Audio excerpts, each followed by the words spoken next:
Rockport, Maine, had a way of swallowing sound. Fog drifted in from Penobscot Bay almost every evening, muffling voices, footsteps, and the distant clang of the harbor bell. Most nights, it felt like the whole town held its breath, waiting for something no one could name. When 17-year-old Evan Carter and his mother moved into the old Harrington house on Pascal Avenue, the locals reacted the way they always did when outsiders arrived, quietly and watchfully. The house had sat empty for over a decade, and people in Rockport didn't forget a place with a reputation. The previous owner, a retired music instructor named Margaret Harrington, had disappeared one stormy night and was never found. Her house had been untouched ever since. Cabinets still full of dishes, sweaters still hanging in the bedroom, piano still sitting in the upstairs study. Evan didn't know about the rumors until later. All he knew was that the house felt cold, even with the heat on, and every window seemed to look straight at the harbor, as if expecting someone to return. On the first afternoon, while exploring, Evan found the piano. It sat in the upstairs study, overlooking Rockport Harbor, a glossy old 1920s Steinway upright, the kind that belonged in a concert hall, not a dusty room in an abandoned house.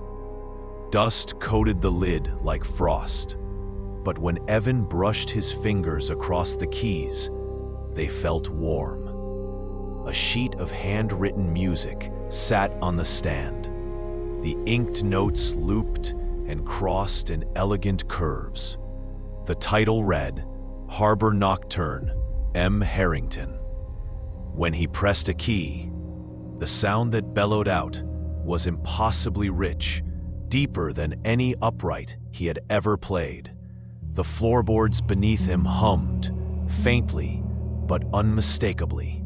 Something about the note felt alive. That night, Evan dreamed of water, dark, cold waves slapping against rocks. He woke to the sound of a single piano note echoing through the house. At first, he thought he had imagined it. Then, it happened again. A low G, resonant and trembling. Evan sat up, heart pounding. His mom's room was downstairs. She slept like a brick after long work shifts. If the sound woke him, it must have been loud. He slipped into the hallway. The house was silent, but the air felt heavier, like the pressure before a storm. He crept toward the study. The door stood open. The piano lid was lifted, and someone, or something, had placed a fresh sheet of music on the stand. Not the one from earlier. This one was new. The ink was still wet. The next day, Evan tried to brush off the incident. Maybe he had left the lid open. Maybe the paper had been there the whole time, and he hadn't noticed. He walked into Rockport Village, grabbed a coffee at Rare, and tried to convince himself he was being dramatic. But when he visited Barn Swallow Bookshop downtown to look for local history books, the owner, an elderly woman with silver glasses, froze when he mentioned where he lived. "You're in the Harrington place?" she asked. "Yeah." She hesitated. "You're a musician?" "Piano." Her face tightened in a way Evan couldn't read. "If you hear anything strange at night, "Don't play it back." He blinked. "What does that mean?" But she only shook her head, muttering something about letting the dead rest. Evan left, feeling more unsettled than before. That night, the piano woke him again. Not just a single note this time, but a melody. Slow, mournful, climbing and falling like someone crying through the keys. He froze in bed. The music drifted through the house like a cold breeze. He forced himself to stand, to follow the sound. But as he reached the study, the music stopped. The room was empty. The only sound was Evan's breathing. He stepped closer to the piano. A new sheet of music lay on the stand. For the one who listens. Evan's breath caught. Ink drips still clung to the paper's edge. Whatever had written it had done so moments before he entered the room. He backed away and shut the door. The next afternoon, after school, Evan visited the Rockport Historical Society. A volunteer archivist helped him pull old newspapers about Margaret Harrington. She had been talented, a Juilliard graduate who moved back to Maine to teach music. Local articles praised her recitals, but others mentioned strange behavior in her final months, sudden withdrawals from performances, claims of hearing music others could not hear. Neighbors reporting nightly piano playing long after her lights were off. The last article was from November 12 years ago. The headline read, "Local music teacher missing after neighbor reports screaming." Evan felt a chill crawl up his spine. The screech of a chair made him jump. The archivist, noticing his shaking hands, gave him a cautious look. "Some stories stick to places," she said. "That house especially. What happened to her?" Evan asked quietly. "No one knows," she said, "but people heard the piano playing for days after she vanished." That night, Evan couldn't sleep. Every breeze rattling the windows made him flinch. Every groan of the floorboards felt like footsteps. At 2:14 a.m., the music began again. Soft at first, then louder, as if urging him to get up. Evan forced himself to face it. When he reached the study, the piano wasn't just playing, it was shaking. The keys pressed themselves in a furious blur, the melody twisting into something frantic, desperate. The wood rattled. Dust drifted from the ceiling. "No!" Evan shouted, stepping back. "Stop!" The piano obeyed. Silence fell so abruptly, it made his ears ring. Then, the top panel slid open by itself. Inside, something glinted. A hidden compartment. Evan hesitated, then reached inside. He pulled out a folded letter, its edges stained with salt. It read, "If you're reading this, the music has chosen you. Do not play the final measure, no matter what you hear. Mary Harrington." A cold wave washed over him. The final measure? He looked at the sheet music on the stand, a page he hadn't seen before. The notes spiraled downward, ending in a final chord, circled in smeared ink. A warning. Evan stepped back, heart racing.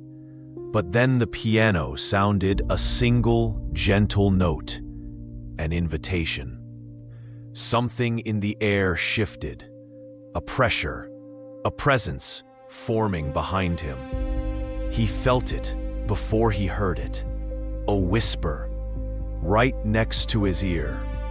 Finish what she couldn't. Evan stumbled out of the room and slammed the door. The next morning, Evan begged his mom to consider moving. She brushed it off as stress, Newtown nerves, an old house groaning. "I'm not imagining this," he insisted. "Honey, you barely sleep, you're scaring yourself." But the house wasn't waiting for night anymore. That afternoon, as Evan walked past the study, the piano played a short, sharp trill, like knocking. He froze. Another trill, another knock.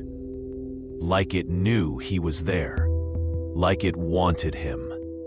He fled downstairs. By the fourth night, the music didn't just play, it followed him.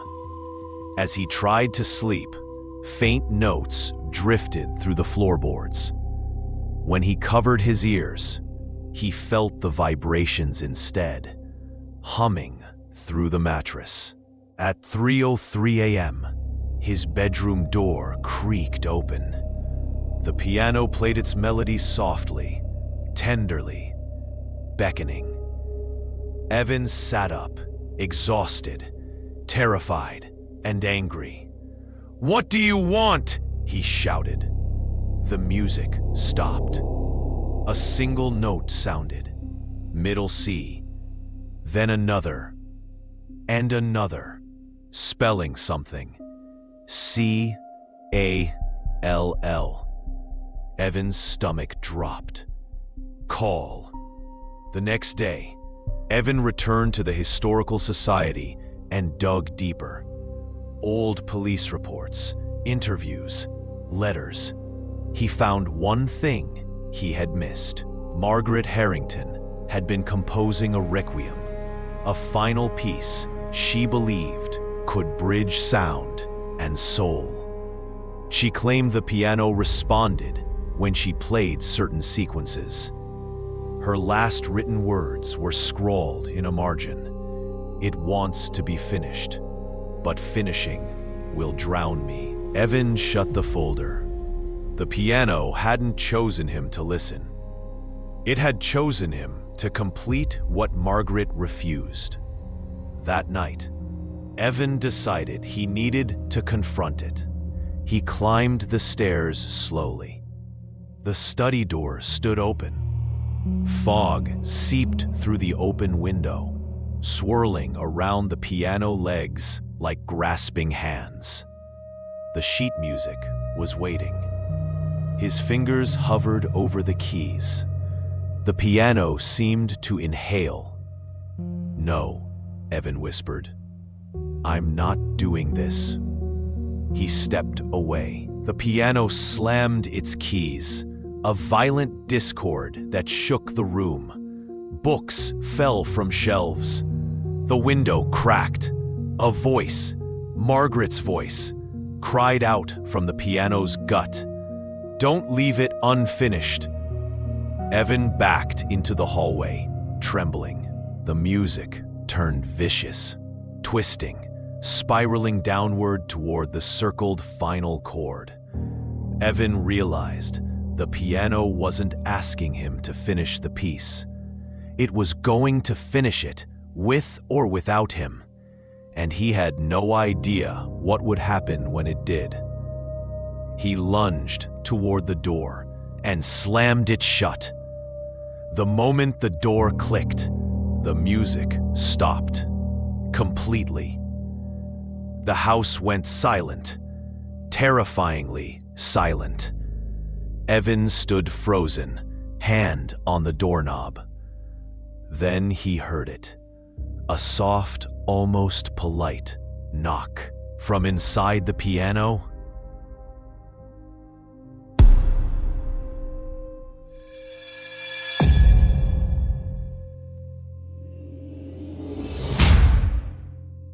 Portsmouth, New Hampshire, was the kind of town where history clung to every brick and cobblestone. Cobblestone streets, old warehouses along the harbor, and the smell of salt water made it charming and slightly eerie when the fog rolled in from the Atlantic. 17-year-old Ethan Caldwell had spent the summer wandering these streets, bored and restless. That was until a flyer appeared at his high school, Portsmouth High, announcing a summer program for ambitious teens. The Seabrook Cognitive Initiative.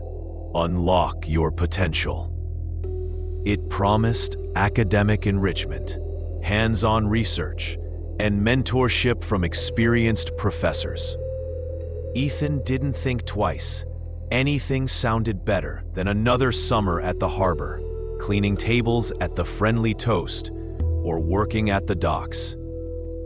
When he arrived at the program, he was greeted by Dr. Victor Langley, a calm, well-dressed man in his 50s, with sharp eyes and a quiet authority.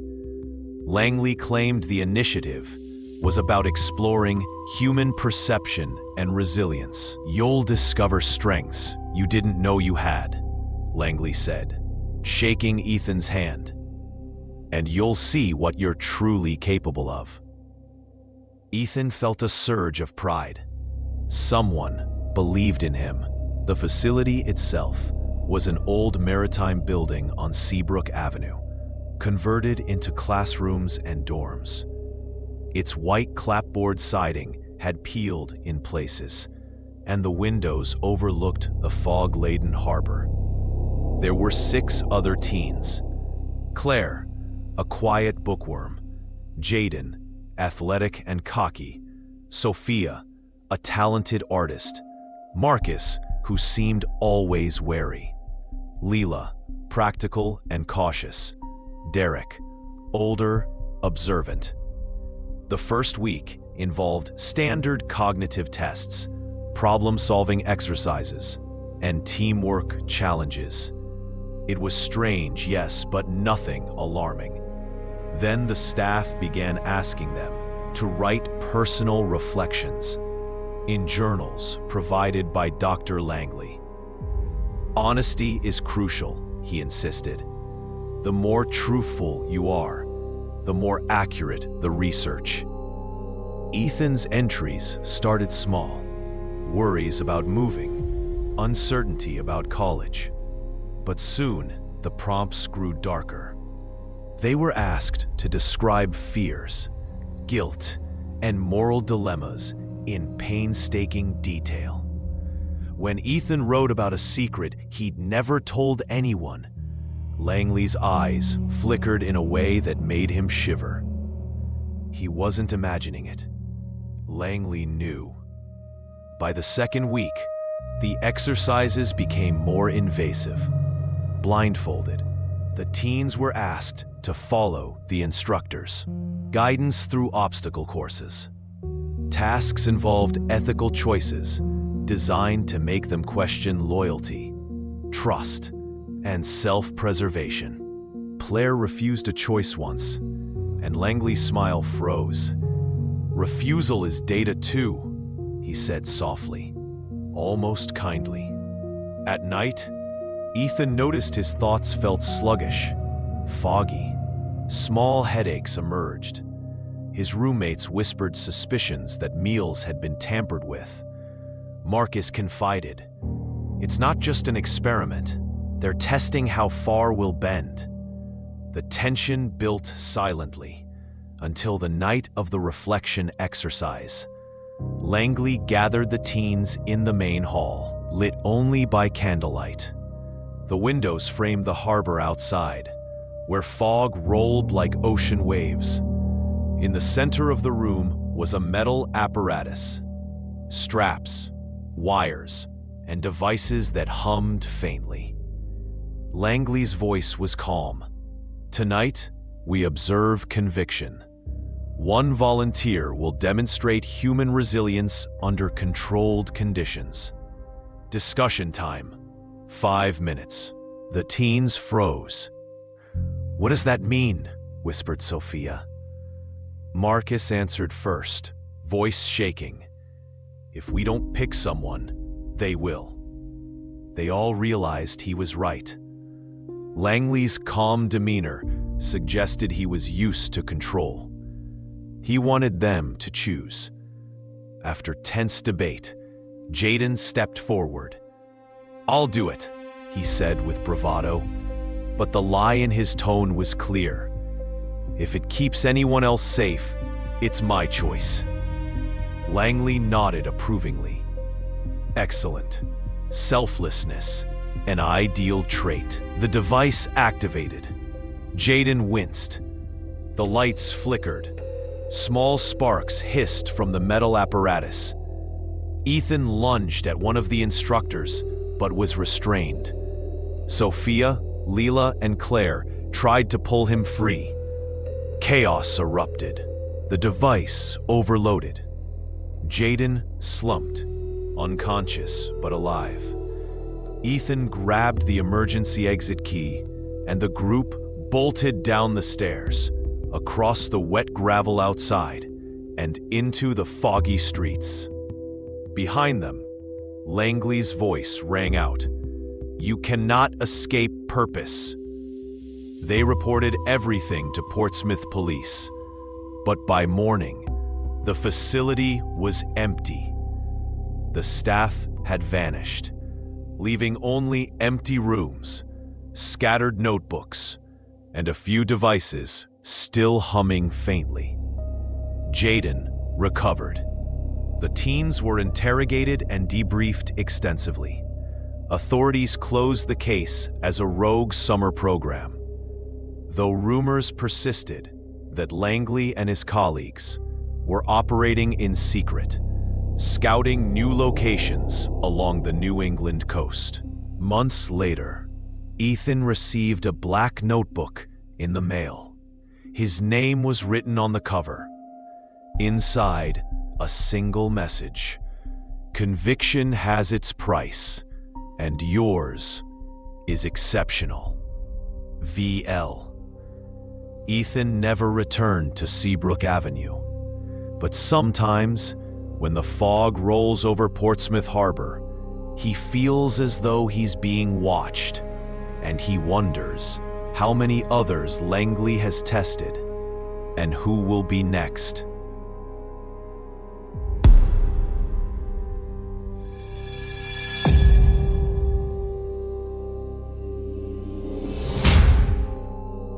Savannah, Georgia, with its Spanish moss-draped oaks, cobblestone lanes, and mossy brick walls, had always felt like a city caught between centuries. In the old district, where gas lamp streetlights flickered against the damp night air, history lingered behind every shuttered window and wrought iron gate. 17-year-old Maria Brooks loved that ghost story atmosphere. She lived with her aunt in a small house near Baker Street, walked home past the harbor, and spent afternoons tinkering with her camera and exploring thrift shops for vintage lenses. One overcast Saturday, while cruising through the narrow streets near Jones Street, she noticed a new sign swinging in the breeze: Olde Towne Pawn and Curiosities. The wood-carved sign creaked softly. The shop looked like it had always been there. A dusty display window, lanterns hanging by the door, and a faint scent of old wood and incense drifting out even before she opened it. Inside, the place smelled of aged leather, tarnished brass, and secrets. Shelves were packed with old clocks, pocket watches, tarnished jewelry, cracked mirrors, and strange metal trinkets. Candles flickered, though the afternoon sun pressed through the windows, and the shadows seemed to twist between the items, lingering too long where nothing should. Behind the counter stood a thin, somber man with sharp eyes framed by graying hair and a neatly trimmed goatee. He wore a worn charcoal suit, though dust gathered around his collar. When Maria stepped in, he nodded, a small, polite gesture, but with an edge that made her skin crawl. He cleared his throat. "Welcome to Olde Towne. I'm Mr. Everhart. Feel free to look, but handle nothing without asking." His voice was calm, low. Curiosities have a tendency to speak when handled carelessly. Maria forced a small smile. She told him she was just browsing, but as she drifted among the shelves, one object caught her eye. A sturdy wooden music box, brass fittings tarnished, a delicate inscription on the lid. Pulling it open revealed a tiny ballerina carved in porcelain, poised above a miniature stage. The ballerina's skirt was chipped, part of it missing, but there was something mesmerizing about the box. She asked the price. Everhart, with deliberate calm, told her a price lower than she expected. "It hasn't found its owner yet," he said. "Maybe it's waiting for the right hands." Though it felt impulsive, Maria bought it. She sensed, without understanding how, that she couldn't walk away. That night, the box sat on her desk beside her camera gear. She wound it gently. The soft, tinkling melody began. Delicate notes, like distant laughter, sad and sweet. Echoing faintly through the room, the ballerina turned slowly. Maria felt a pang of melancholy, as if the music remembered something she didn't. Then the melody stopped. The room grew quiet, and the air felt thicker. She shrugged it off as imagination. The breeze from the open window rattled the curtains. Savannah nights were humid and restless. Over the next few days, strange things happened. In class, old objects she'd photographed, abandoned buildings, rusted signs, cracked windows, appeared in her dreams, as though the music box were showing her memories of the city she'd never noticed. She'd open her eyes in the dark, heart thrumming, certain she heard faint music, but only the ceiling fan turned lazily overhead. At home, her camera began acting up. Films developed strange shapes. A hazy blur in one photo looked like a figure standing just outside the frame. Another showed the reflection of a candlelit room that didn't exist in her house. When she erased those frames, they reappeared the next time she printed photos. Maria felt watched. On her walk home on Broughton Street, she sensed movement in the shadows, but whenever she turned, nothing. One evening, as she wound the music box again, the ballerina spun, slowly, deliberately, then stopped. The ticking stopped. Silence. But Maria heard footsteps, soft, dancing, from behind the closed door. She froze, her eyes wide. The hair at her neck prickled. She couldn't see anything, but she felt something. A presence, something breathing, just beyond the darkness. She tried to open the door, but her fingers were weak, shaking. The air thickened, heavy as if saturated with sorrow. Her throat closed tight. She jerked her hands away and fled to the bedroom, slamming the door. The next morning, the music box sat on the desk, lid open, but the ballerina lay face down, her skirts broken off again. Maria's photographs from the night before were ruined. The stray shapes looked twisted now, grotesque. She threw the photos away, but the music box remained. Unable to sleep, Maria went back to Olde Towne Pawn and Curiosities the next day. She hesitated outside the door, torn, but the morning light made the shop look empty, abandoned. The sign swung, but no lamp flickered. She nudged the door. It opened. Inside, empty shelves, nothing but dust. The counter was bare. The lanterns extinguished. No Mr. Everhart. No music box. No sign of recent business. It felt abandoned. Abandoned long ago. Confused and alarmed, Maria stepped back outside. The street looked normal, sunny. People passed by.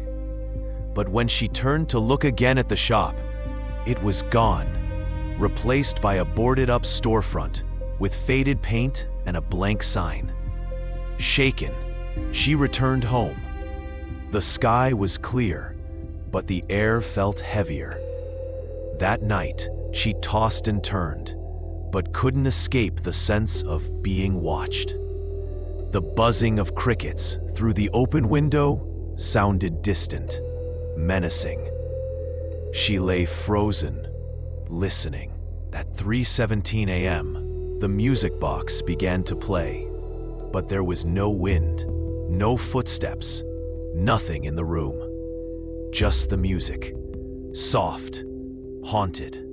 Slowly, the lid creaked open. The ballerina lifted, and the stage inside glowed faintly, as though lit from within. Tiny shadows flickered, as though the box had opened a window somewhere else. From that glow, a figure emerged, insubstantial, wavering, vague. But as it stepped out into her room, the shape resolved. A woman, wearing a long dress of faded, dusty silk, hair dark and long, face hidden in shadow. She stood at the foot of Maria's bed, silent, watching. Maria couldn't breathe, her eyes wide, heart hammering. She tried to scream, but no sound came. The figure raised a hand, pointing toward the music box. The ballerina spun faster now, its tiny skirts snapping. The melody twisted, warping, slowing, stretching, like someone twisting glass. Then the woman spoke. Her voice was soft, hollow, distant, but real. Finish the dance. Maria's limbs locked. She couldn't move. The box rattled. The ballerina wobbled. The glow inside turned a deep red. Then, silence. The figure dissolved. The music stopped. The room went dark and still. Maria collapsed onto the floor, gasping. She stayed there until dawn. The next day, she tried to leave Savannah, packed a bag, called a bus line, anything to get away. But no bus came. The tracks at the old depot were overgrown. No trains since freight moved out. Her aunt's phone died. Her camera flashed nothing but darkness when she tried to photograph her packed bag. By evening, she realized she was trapped. Trapped by the city, by the box, by something old and patient. That night, footsteps came again, soft, dancing, from the hallway outside her room. The door creaked open. The figure stood there again, silent, waiting. Maria crawled to the music box. Her fingers closed around it. Shame and dread wrenched her stomach, but she lifted the lid. The ballerina rotated once, slow, deliberate. Her hands obeyed. She wound the key. She didn't remember turning it. She didn't remember placing it on the floor and stepping back. but the melody played, and the box pulsed, glowed. The room filled with heat, then flame. Not real fire, but a haze of red, like old film burning. Shapes moved along the walls, centuries of memories, sorrow, regret, faces of people long gone. Music, laughter, anguish all layered at once. Maria covered her ears. The pain was sharp, slicing. Her vision blurred. The sounds, voices yelling, crying, folded over each other.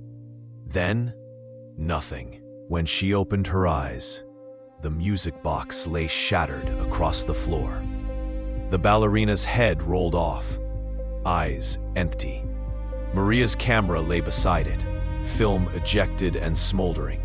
She sat there hours, until sunlight crept through the window.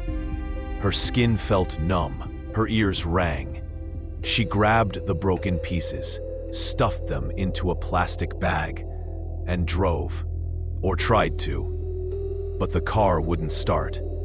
The engine groaned, sputtered, then died. So she walked. Down the damp sidewalks, past wrought iron gates, under the Spanish moss-heavy trees, through the streets market empty, strangely silent. By the time she reached the edge of Savannah, where old bricks turned to marsh and highway, she couldn't remember exactly which road she'd taken. Everything looked unfamiliar. The signs, the houses, the lamps, all blurred, dripping, as if painted in water. She stuffed the shattered music box into a dumpster behind a deserted store. The pieces were blackened, charred. She didn't look back. That night, for the first time in weeks, she slept. Dreamless, heavy, peaceful. But on her dresser, just out of sight, lay a single photograph. She developed a role she hadn't touched since the box broke. In the final frame, the figure. Pale dress, dark hair, head raised slightly, looking straight into the lens. Her eyes, hollow black voids. Maria never showed that picture to anyone. She left Savannah soon after. She changed towns, changed friends, changed routines. But sometimes, when she thought she'd forgotten, her phone would buzz at midnight. A single notification, an email, subject, "The dance continues." No body, no sender, just that message. She deleted it, but the nightmares started again. And when she hears distant music, a faint music box lullaby, barely audible, carried on a breeze, she wonders, did she break the box? Or did she only pause the music? And somewhere, someone is winding it up again.